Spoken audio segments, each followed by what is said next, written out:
मैं सुचित्रा सिंह, प्राध्यापक वाणिज्य, आज आपके साथ साझेदारी का पुनर्गठन श्रृंखला के अंतर्गत साझेदार की सेवानिवृत्ति या उसकी मृत्यु हो जाने पर क्या लेखांकन व्यवहार किया जाएगा, इस पर चर्चा करेंगे। तो इस अध्याय के अंतर्गत निम्न बिंदुओं पर विचार करेंगे।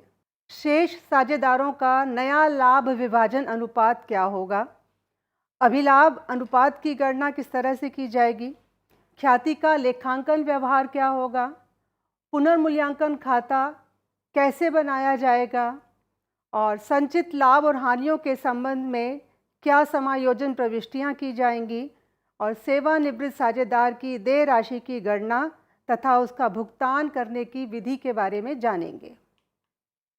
सबसे पहले हम बात करते हैं नया लाभ विभाजन अनुपात की।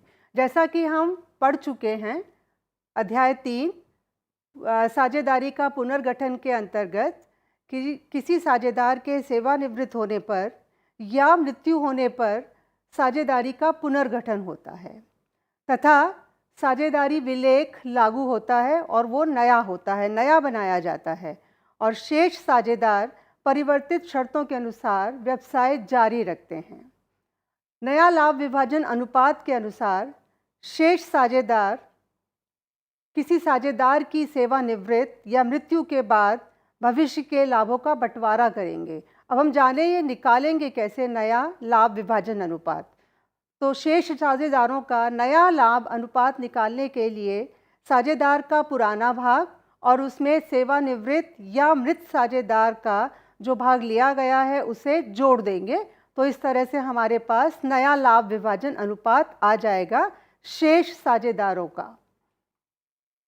अब जब नया लाभ अनुपात आएगा तो हो सकता है कोई साझेदार अपने भाग का लाभ का भाग छोड़े और जो वो लाभ का भाग छोड़ेगा उसे कोई साझेदार अनुग्रहित करेगा। तो इस अवस्था में हम अभिलाभ अनुपात की गणना करेंगे। अभिलाभ अनुपात विद्यमान साझेदार जिस अनुपात में सेवानिवृत्त या मृत साझेदार के प्राप्त भाग का अधिग्रहण करेंगे उसे अभिलाभ अनुपात कहते हैं, यानी वह अभिलाभ अनुपात कहलाता है। विद्यमान साझेदारों का लाभ में भाग हम गणना करेंगे। इसका मतलब जब नया लाभ अनुपात लागू हो गया तो विद्यमान साझेदार यानी कि सेवानिवृत्त साझेदार के अलावा जो विद्यमान साझेदार हैं, शेष साझेदार हैं, उनके लाभ के भाग की गणना करने के लिए उनके नए भाग में से पुराने भाग को घटा देंगे। यदि नया भाग अधिक है तो उसे फ़ायदा हो रहा है, इसका मतलब उसे अभिलाभ हो रहा है, और यदि उसका पुराना भाग ज़्यादा था और नया भाग कम है, इसका मतलब वो अपने भाग का त्याग कर रहा है। तो अभिलाभ अनुपात की गणना दो परिस्थितियों में की जाती है, जब किसी साझेदार की सेवानिवृत्ति हो रही हो या किसी साझेदार की मृत्यु हो रही हो, और ये जानने के लिए कि कौन अपना कितना भाग त्याग करेगा और ये जो त्यागा गया भाग है कौन अनुग्रहित करेगा। अब संभावना हो सकती है कि अगर एक साझेदार सेवानिवृत्त हो रहा है तो विद्यमान साझेदार नए लाभ विभाजन अनुपात के लिए आपस में सहमत हो जाएं, यानी उनका पुराना जो लाभ विभाजन अनुपात था वो तो सेवानिवृत्त साझेदार के साथ था और उसके जाने के बाद जो शेष साझेदार हैं, विद्यमान साझेदार हैं, वो किसी नए लाभ विभाजन अनुपात के लिए सहमत होते हैं।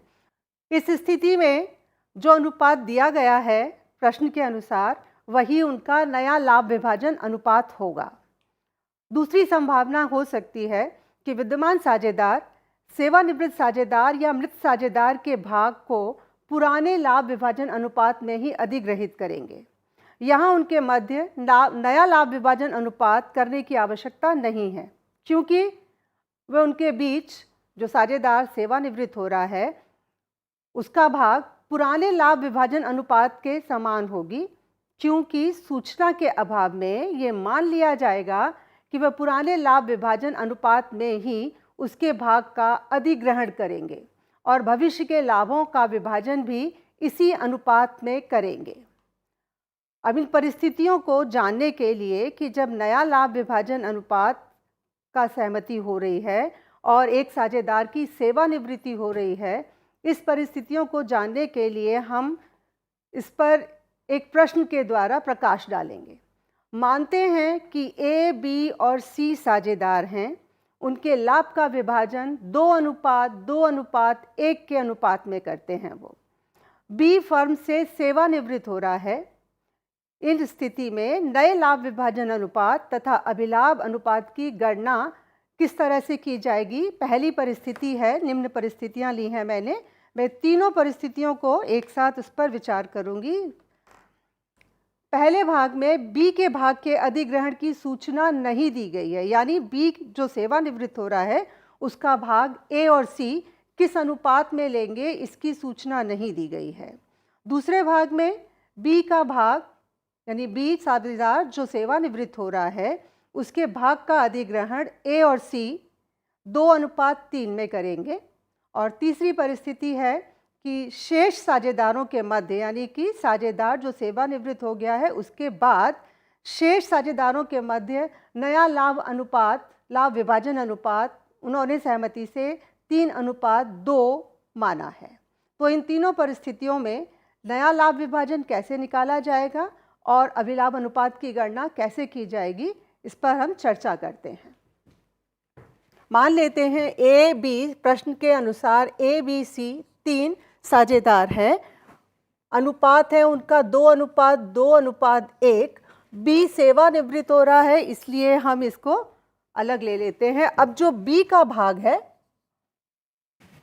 वो ए और सी लेंगे, लेकिन किस अनुपात में लेंगे इसके बारे में प्रश्न में कुछ जानकारी नहीं दी गई है। तो ऐसी स्थिति में माना जाएगा कि बी का भाग ए और सी अपने पुराने अनुपात में लेंगे, यानी 2:1 में लेंगे। तो बी का भाग है 2/5, 2:1 में निकालने पर ए कितना लेंगे, सी कितना लेंगे? ए लेंगे 2/5 का 2/3, 4/15, और ये लेंगे 2/5 का 1/3 यानी 2/15। हम ए का नया भाग निकाल सकते हैं। ए का नया भाग हो जाएगा ए का पुराना भाग 2/5 जमा जो उसे मिला 4/15, 6 जमा 4 यानी 10/15। अब बी क्योंकि सेवानिवृत्त हो गया उसका नया भाग नहीं होगा, हम सी का नया भाग निकालें। सी का नया भाग होगा सी का पुराना भाग 1/5 जमा उसको मिला 2/15 यानी ये आया 5/15। तो ए का नया भाग और बी का नया भाग, तो ए और सी का नया अनुपात हो जाएगा 10:5 या 2:1। और इस स्थिति में देखें कि अगर ये जानकारी नहीं दी गई है कि बी किस राशि में अपना अनुपात विभाजित करेंगे या ए और सी किस अनुपात में अधिग्रहित करेंगे, तो किसी सूचना के अभाव में वो पुराने लाभ अनुपात में ही अधिग्रहित करेंगे और उनका जो नया लाभ अनुपात होगा वो भी पुराने लाभ अनुपात के समान होगा। अब हम दूसरी स्थिति के बारे में जानते हैं। यहाँ लिखा है बी के भाग का अधिग्रहण शेष साझेदार 2:3 में करेंगे। यहाँ पर अनुपात दिया हुआ है 2:3 में करेंगे, यानी ए और बी सी को ए को कितना मिलेगा 2/5 का 2/5 और सी को मिलेगा 2/5 का 3/5।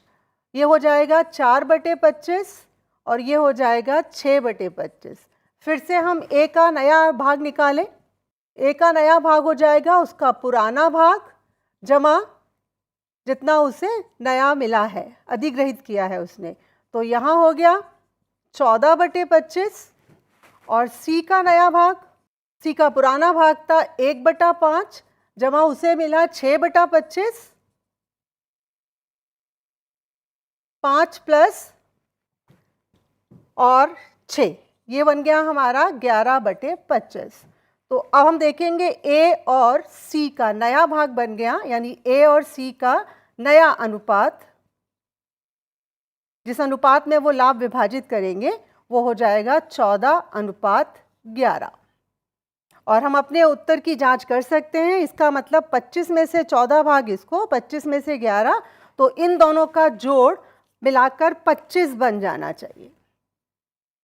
और जिस राशि जिस अनुपात में वो अधिग्रहित करेंगे ये उनका अभिलाभ अनुपात हो जाएगा। तो आप देख रहे हैं कि हम साथ साथ नए अनुपात के साथ साथ अभिलाभ अनुपात की गणना भी कर रहे हैं। तीसरी परिस्थिति में शेष साझेदारों के मध्य अब नया लाभ विभाजन अनुपात दिया हुआ है, यानी ये पुराना अनुपात दिया हुआ है और तीसरी परिस्थिति में नया लाभ विभाजन अनुपात दिया है। जैसा कि मैंने अभी इस पर चर्चा की कि नया लाभ विभाजन अनुपात निकालने के लिए साझेदार के पुराने अनुपात में नया अधिग्रहित अनुपात जोड़ दिया जाएगा, लेकिन यहाँ पर जब भी साझेदार निवृत्त हो रहा है वो किस अनुपात में अपना लाभ का भाग ए और सी को दे जा रहा है इसकी कोई जानकारी नहीं है। लेकिन नया अनुपात उन्होंने अपने आप में सहमति बनाई है कि बी के जाने के बाद ए और सी के बीच जो नया अनुपात होगा वो 3:2 होगा। अब इसके अनुसार हमें यहाँ नया लाभ विभाजन अनुपात निकालने की आवश्यकता नहीं है क्योंकि वो पहले से ही दिया हुआ है। हम निकालेंगे सीधा अभिलाभ अनुपात। अभिलाभ अनुपात यानी कि उसका नया अनुपात घटा पुराना अनुपात। अगर हम देखें तो ये आता है 1/5, ये आता है ए का अभिलाभ। अब हम निकालते हैं सी का अभिलाभ। देखें सी का नया भाग है 2/5 घटा पुराना भाग है 1/5, 1/5 यानी ए को अभिलाभ हो रहा है 1/5, सी को अभिलाभ हो रहा है 1/5। तो इनका अभिलाभ अनुपात हो जाएगा 1:1।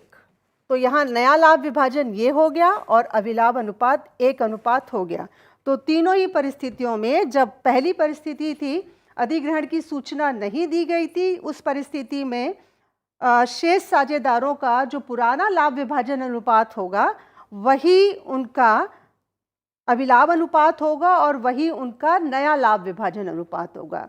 दूसरी स्थिति में जब शेष साझेदार किस राशि में किस अनुपात में अधिग्रहण कर रहे हैं, जिस अनुपात में अधिग्रहण कर रहे हैं वो उनका अभिलाभ अनुपात होगा और यहाँ हमने नए लाभ विभाजन अनुपात की गणना की थी। तीसरे स्थिति में नया लाभ विभाजन पहले से ही दिया हुआ है, यहाँ पर हमने अभिलाभ अनुपात की गणना की 1:1 आया। अब हम जानते हैं, हम पहले भी नए साझेदार के प्रवेश के समय पढ़ चुके हैं कि जब भी कोई साझेदार अपने लाभ का भाग छोड़ता है तो उसे क्षति होती है। इस क्षति की पूर्ति करने के लिए पुराने साझेदार या वो साझेदार जिन्हें अभिलाभ हुआ है वो इस क्षतिपूर्ति करेंगे, इस राशि की क्षतिपूर्ति करेंगे और उसके लिए हम लेखांकन व्यवहार जानेंगे। हमने जब लेखांकन व्यवहार अध्याय में पढ़ा था तो वहाँ पर लेखांकन करने के लिए ख्याति का मूल्यांकन किया जाता है। अब दो तरह की ख्याति हमने पढ़ी, एक वो ख्याति जो पहले से ही पुस्तकों में विद्यमान है और दूसरी ख्याति जो हमने अर्जित की है अपने मेहनत से, और वो मेहनत का प्रतिफल जो है उसका मूल्यांकन ख्याति के रूप में किया जाएगा। तो यहाँ पर जब हम ख्याति का मूल्यांकन करेंगे तो नए साझेदार के हिस्से की जो ख्याति है उसकी क्षतिपूर्ति विद्यमान साझेदारों के द्वारा की जाएगी, क्योंकि विद्यमान साझेदारों ने उसके भाग का लाभ का भाग अधिग्रहित किया है, उन्हें फ़ायदा हुआ है। जिसे फ़ायदा हुआ है वो क्षतिपूर्ति करेगा जिसे हानि हुई है इस ख्याति के मूल्यांकन से। तो उसके अभिलाभ अनुपात में हम करेंगे ख्याति का मूल्यांकन।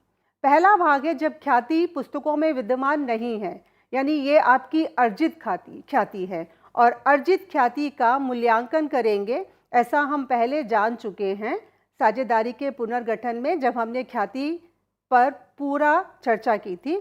उस अवस्था में जब आपके पास ख्याति पुस्तकों में विद्यमान नहीं है तब सेवानिवृत्त साझेदार जो अपना हिस्सा छोड़ रहा है उसकी क्षतिपूर्ति की जाएगी, इसलिए उसका पूंजी खाता बढ़ेगा, उसे हम क्रेडिट कर देंगे और ये क्षतिपूर्ति करेंगे हमारे वो साझेदार, वर्तमान साझेदार जिन्हें अभिलाभ हो रहा है, तो वो उनकी पूंजी खाते से कम हो जाएगा राशि, इसलिए उनको हम नाम कर देंगे। तो हमारी प्रविष्टि बन जाएगी वर्तमान साझेदारों का पूंजी खाता या शेष साझेदारों का पूंजी खाता जो अभिलाभ ले रहे हैं, और सेवानिवृत्त या मृत साझेदार के पूंजी खाते से क्रेडिट कर दिया जाएगा। अब ऐसा भी हो सकता है कि जब नया लाभ विभाजन अनुपात हमने सहमति से बनाया है, इस स्थिति में शेष साझेदारों के मध्य जो भी निर्णय लिया गया है उससे हो सकता है कि एक साझेदार नए लाभ विभाजन अनुपात के लागू होने पर अपने कुछ भाग का त्याग करे। फिर से वही स्थिति आ गई कि जो अपने भाग का त्याग करेगा उसे क्षतिपूर्ति का हर्जाना मिलेगा उसे, और देगा कौन? जिसको अभिलाभ हो रहा होगा। तो उस स्थिति में भी वर्तमान शेष साझेदार जिनको अभिलाभ हो रहा है वो अपने खाते से क्षतिपूर्ति करेंगे, एक तो सेवानिवृत्त साझेदार की या मृत साझेदार की, तो वो उनके पूंजी खाते में चला जाएगा। और इस नई लाभ अनुपात की वजह से अगर किसी साझेदार ने त्याग किया है तो उसके त्याग करने वाले साझेदार के पूंजी खाते में भी इस क्षतिपूर्ति का व्यवहार किया जाएगा। जब ख्याति पुस्तकों में पहले से ही विद्यमान है तो इसकी चर्चा हम कर चुके हैं कि इस ख्याति को अपलिखित करेंगे, और अपलिखित करेंगे पुराने साझेदारों के खाते से। हम जान चुके हैं पहले भी नए साझेदार के प्रवेश के समय कि अगर ख्याति पहले से ही पुस्तकों में विद्यमान है और नया लाभ अनुपात आने पर हमने पुनः मूल्यांकन किया है ख्याति का, तो एक समय में दो ख्याति नहीं हो सकती। तो पुरानी ख्याति जो पुस्तकों में विद्यमान है उसे अपलिखित कर देंगे पुराने साझेदारों के पुराने लाभ विभाजन अनुपात में उनके खाते से। अब है प्रच्छन्न ख्याति।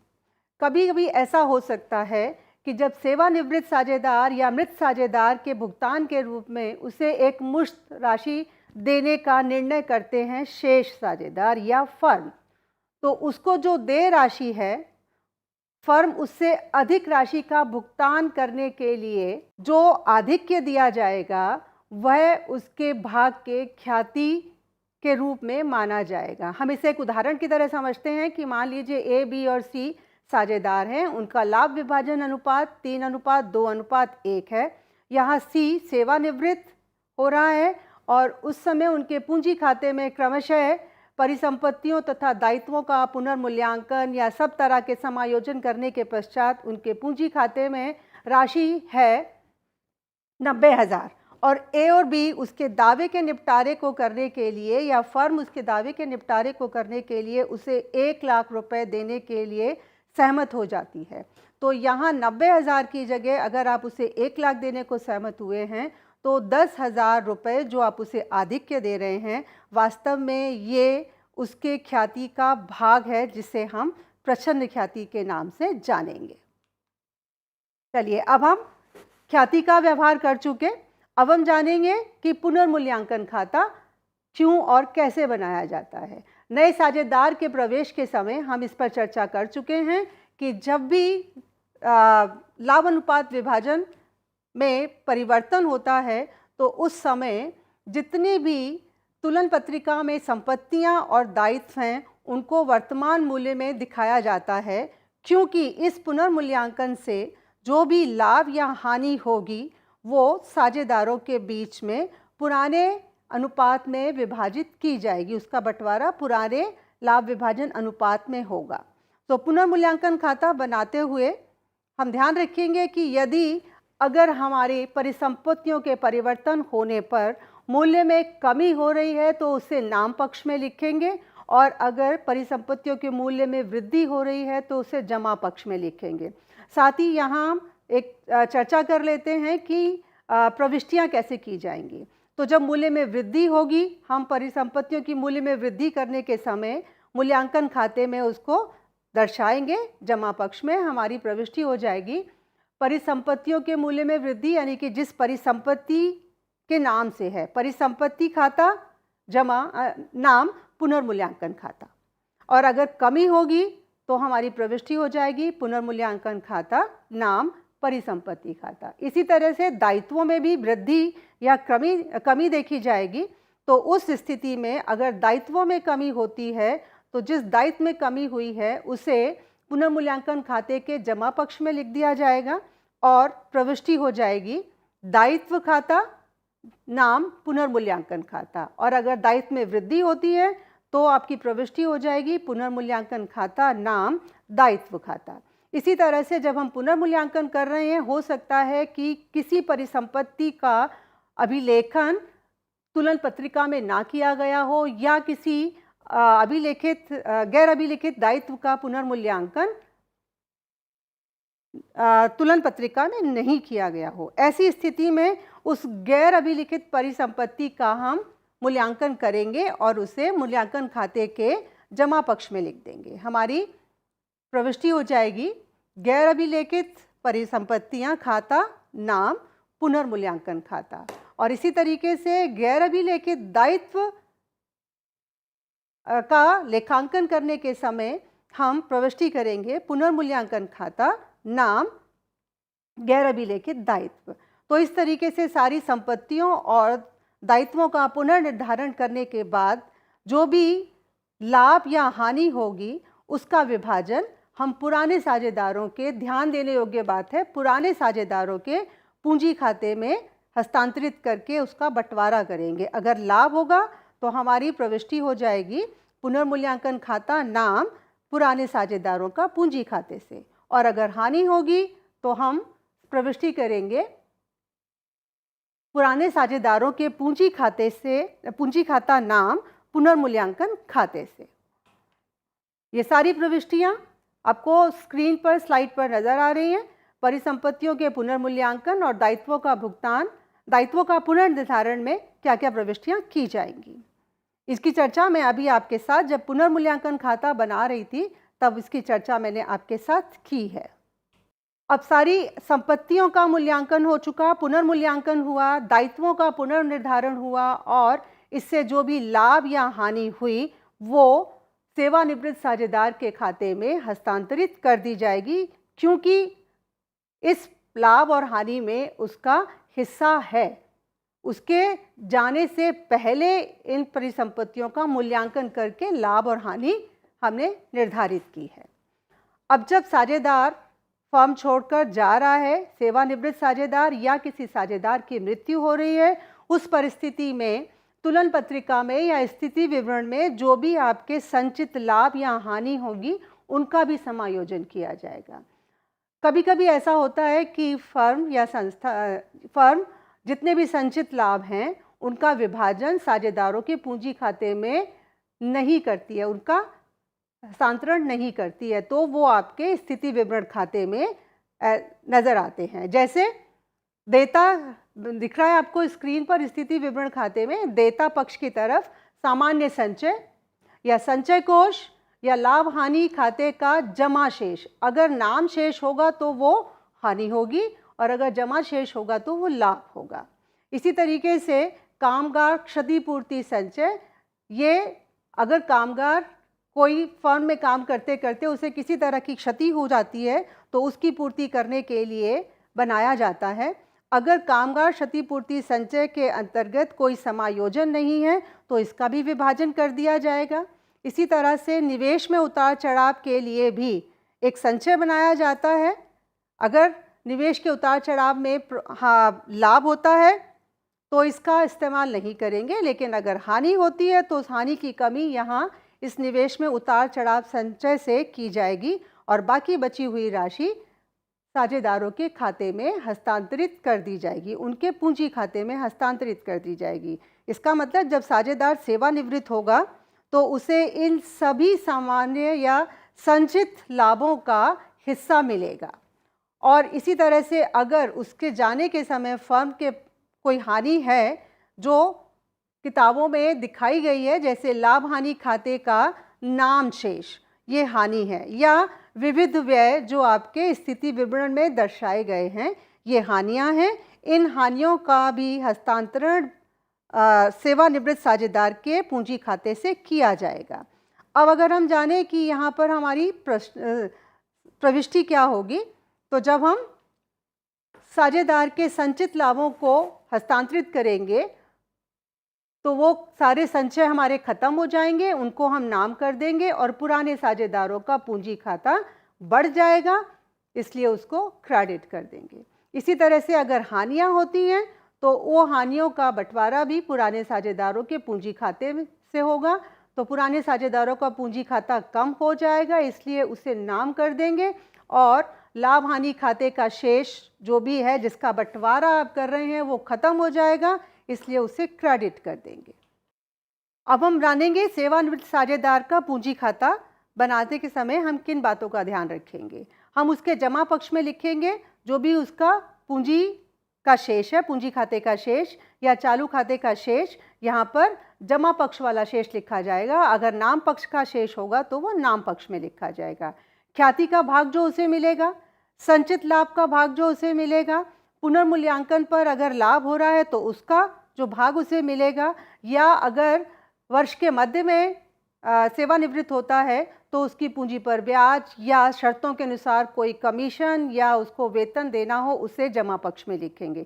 इसी तरह से जो कटौतियां उसके खाते से की जाएंगी, जैसे चालू खाते जमा का शेष, अपलिखित ख्याति का भाग, अगर आप कोई हानियां उससे कटौती कर रहे हैं, निर्धारित हानियां, या पुनर्मूल्यांकन पर जो हानि हुई है उसकी कटौती, या उसने कोई आहरण किया है उस पर, या आहरण पर ब्याज, ये सब उसके पूंजी खाते से कटौती की जाएगी। ये सब करने के बाद जो शेष राशि होगी या तो उसको हम तुरंत भुगतान कर देंगे, नकद भुगतान कर देंगे। अगर हम नकद भुगतान कर रहे हैं तो रोकड़ खाता लिखेंगे, और अगर हम उसका भुगतान नहीं कर पाते हैं तो रोकड़ खाते की जगह हम लिखेंगे सेवानिवृत्त साझेदार का ऋण खाता। और हो सकता है कि हम आंशिक रोकड़ से भुगतान कर रहे हों और बाकी बची हुई राशि हम उसके सेवानिवृत्त साझेदार के खाते में डाल देंगे। यहाँ समझाया है मैंने कि अगर आप साझेदार का जो भी उसका देय भाग है उसका निपटारा करेंगे तो या तो तुरंत कर देंगे या उसे उसके ऋण खाते में डालेंगे, और ऋण खाते का भुगतान आप किश्तों में करेंगे विभिन्न अंतरालों में, या आप कुछ भुगतान तुरंत कर देंगे और कुछ ऋण खाते में किश्तों द्वारा बाद में किया जाएगा। तो ऐसी स्थिति में हमारे पास जो प्रविष्टि हो जाएगी, सेवानिवृत्त साझेदार का पूंजी खाता नाम, अगर हम रोकड़ से कर रहे हैं तो रोकड़ या बैंक खाते से, और अगर हम उसके ऋण खाते में डाल रहे हैं तो सेवानिवृत्त साझेदार के ऋण खाते से।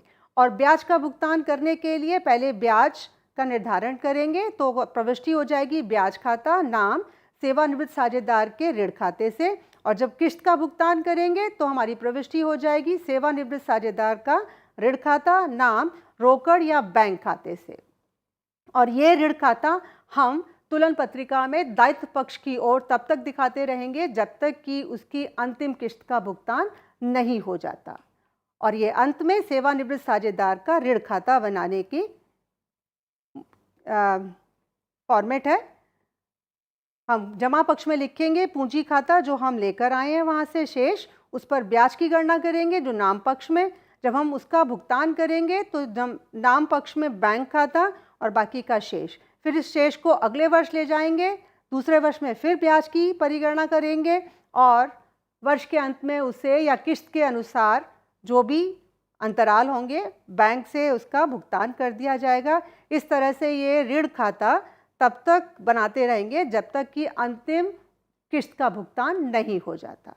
तो मैं उम्मीद करती हूँ, आशा करती हूँ कि आपको साझेदार के सेवानिवृत्त होने पर या साझेदार की मृत्यु होने पर किस तरह से लेखांकन व्यवहार किया जाता है ये समझ आया होगा। आपको इसका लाभ मिलेगा, अभ्यास करें। धन्यवाद।